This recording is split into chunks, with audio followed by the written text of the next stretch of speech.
Hello friends, welcome back to legal tax YouTube channel. आज के video specially उन tax payer के लिए बहुत इंपॉर्टेंट है जिनके इनकम टैक्स रिफंड अभी तक पेंडिंग या स्टक है। फ्रेंड्स, आज जो अपडेट हम आपको बता रहे हैं वो कोई रूमर नहीं है, यह अपडेट डायरेक्टली आया है आपके central board of direct taxes CBDT के चेयरमैन के ऑफिशियल इंस्ट्रक्शन से। सीबीडीटी इंडिया का टॉप टैक्स एडमिनिस्ट्रेटिव बॉडी होता है जो इनकम टैक्स पॉलिसी और इम्प्लीमेंटेशन का हैंडल करता है, और उनको क्लियर स्टेटमेंट दिया है कि जो रिफंड अभी तक पेंडिंग है उनका मेजर पोर्शन नेक्स्ट 1 मंथ के अंदर रिलीज किया जाएगा। इस वीडियो में हम सिर्फ पेंडिंग की बात नहीं करेंगे बल्कि साथ साथ वो बड़े टैक्स रिफॉर्म भी समझेंगे जो अब इनकम टैक्स लॉ में इंट्रोड्यूस किया गया है। तो पहले वीडियो को एंड तक जरूर देखिए क्योंकि ये चेंजेस हर सैलरी पर्सन, बिजनेस ओनर या प्रोफेशनल्स के लिए को इफेक्ट करता है। फ्रेंड्स, रिपोर्टर ने सीबीडीटी चेयरमैन से जो स्पेशल इंटरेक्शन किया है उसमें मेनली 5 इंपॉर्टेंट पॉइंट्स कवर हुए। पहला है रिफंड का एक्चुअल स्टेटस क्या है, दूसरा है टैक्स पेयर के लिए नया प्रोविजन कौन से लाया गया है, तीसरा है क्रिमिनल प्रोविजन का कैसा सॉफ्ट किया गया है, और चौथा है लिटिगेशन यानी टैक्स डिस्प्यूट को कैसे कम किया जाए, और पांचवा है एआई और डाटा एनालिटिकल का रोल रिफंड प्रोसेस में क्या है। ये वीडियो सिर्फ अपडेट नहीं है, ये एक क्लियर डायरेक्शन है कि गवर्नमेंट फ्यूचर में टैक्स एडमिनिस्ट्रेशन को ज्यादा फेयर, ट्रांसपेरेंट और टैक्स पेयर फ्रेंडली बनाना चाहती है। बहुत सारे लोग सिर्फ ये पूछ रहे हैं कि रिफंड कब मिलेगा, लेकिन असल में ये समझना बहुत जरूरी है कि सिस्टम में क्या चेंजेस आ रहा है ताकि आने वाले टाइम में डिस्प्यूट और डिले कम हो। फ्रेंड्स, सबसे पहले बात करते हैं डिस्क्रिमिनेशन ऑफ टैक्स ऑफेंस की। पहले इनकम टैक्स लॉ में क्या सिचुएशन था, अगर किसी प्रोविजन का वायलेशन हो जाता है, चाहे वो जेन्युइन मिस्टेक हो या इंटरप्रिटेशन का इशू हो, तब भी लॉ में मिनिमम जेल टर्म मैंडेटरी था। इसका मतलब ये होता था कि कोर्ट के पास ऑप्शन बहुत लिमिटेड होता था। बहुत सारे जेन्युइन टैक्स पेयर के लिए ये प्रोविजन डिसअपॉइंटेड और हार्श था, स्पेशली बिजनेस ओनर और प्रोफेशनल्स के लिए जहां कॉम्प्लायंसेस ऑलरेडी कॉम्प्लेक्स होते थे। इस वजह से एक अननेसेसरी फेयर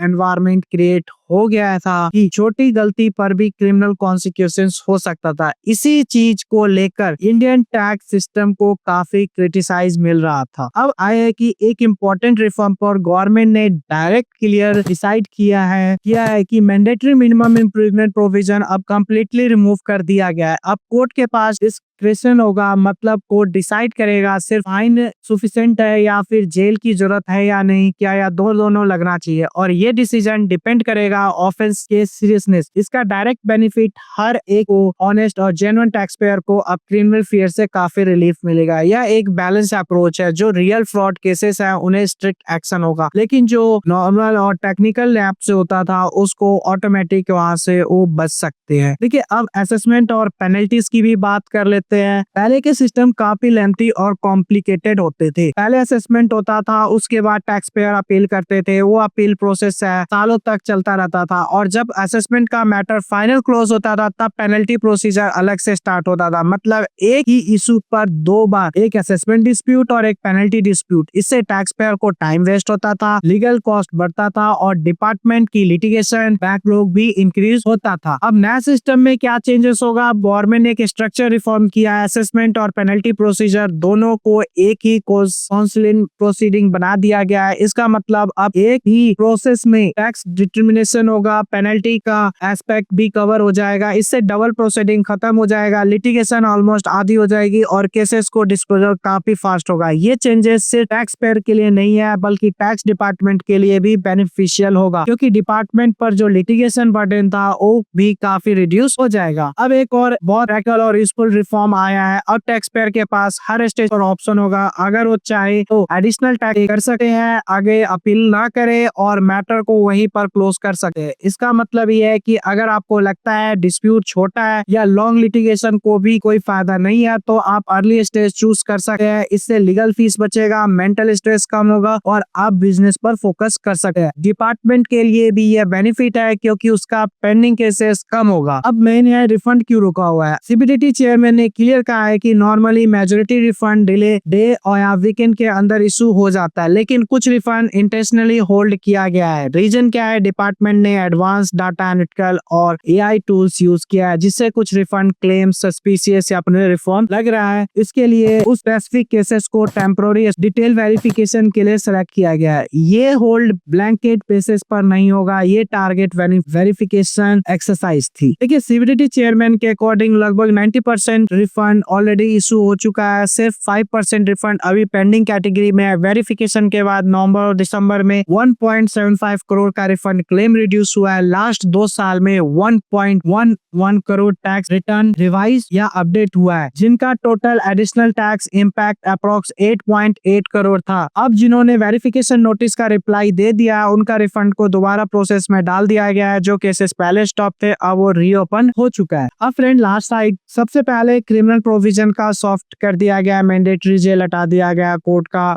डिस्क्रिप्शन दिया गया है। दूसरा, असेसमेंट और पेनल्टी को एक ही प्रोसेस में मर्ज कर दिया गया, लिटिगेशन और डिले दोनों कम होगा। टैक्स पेयर को अर्ली डिस्प्यूट क्लोजर का ऑप्शन मिल गया है। चौथा, रिफंड AI बेस हो गया। सीबीडीटी चेयरमैन ने क्लियर स्टेटमेंट दिया, मैक्सिमम जो पेंडिंग रिफंड नेक्स्ट 1 मंथ के अंदर क्लियर कर दिया जाएगा। फ्रेंड, अगर आपका रिफंड भी अभी होल्ड पे है या पेंडिंग है, तो ये आपको income tax notice, scrutiny appeal या डिस्प्यूट में हेल्प चाहिए तो प्रोफेशनल सपोर्ट के लिए लीगल टैक्स आप कांटेक्ट कर सकते हैं। वीडियो पसंद आया तो लाइक कीजिए, चैनल को सब्सक्राइब कीजिए, और आपको अगर लगता है कि किसी को ये इसकी जरूरत है तो आप उनको शेयर भी कर सकते हैं। थैंक यू एंड धन्यवाद। मिलते हैं नेक्स्ट वीडियो।